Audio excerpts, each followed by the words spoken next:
I've heard this saying that what other people think of me is none of my business.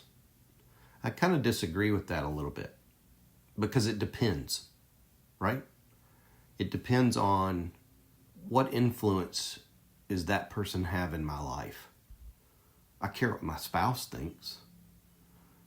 I care what my children think, my grandchildren, what they think.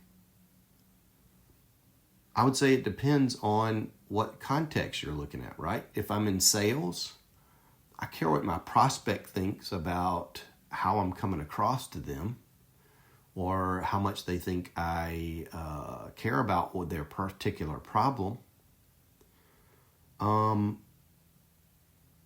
It's important to understand the context when you're looking at that as to how you are acting and how it's influencing that person that means something to you, wherever that meaning comes from, be it family, be it job related, be it work related. You care what somebody thinks, but only in the context of how that influence goes back and forth, right?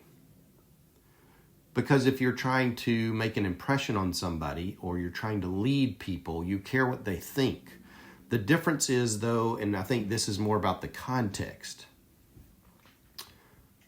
I can't let what they think impact what I think about myself. I can't let it change the way I value who I am.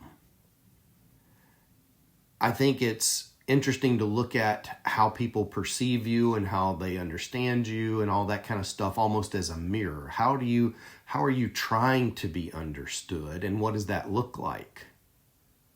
But you can't let it impact your self-worth.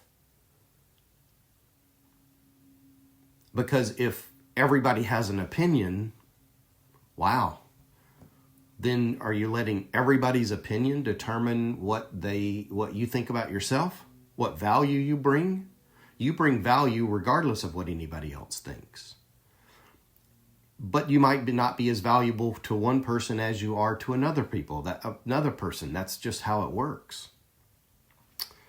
So understanding how people see you is important in the context with how they influence you and you them. Don't mistake it for what we let, again, think of ourselves. Don't let it impact what your self-worth is. You do you, boo-boo. Cool?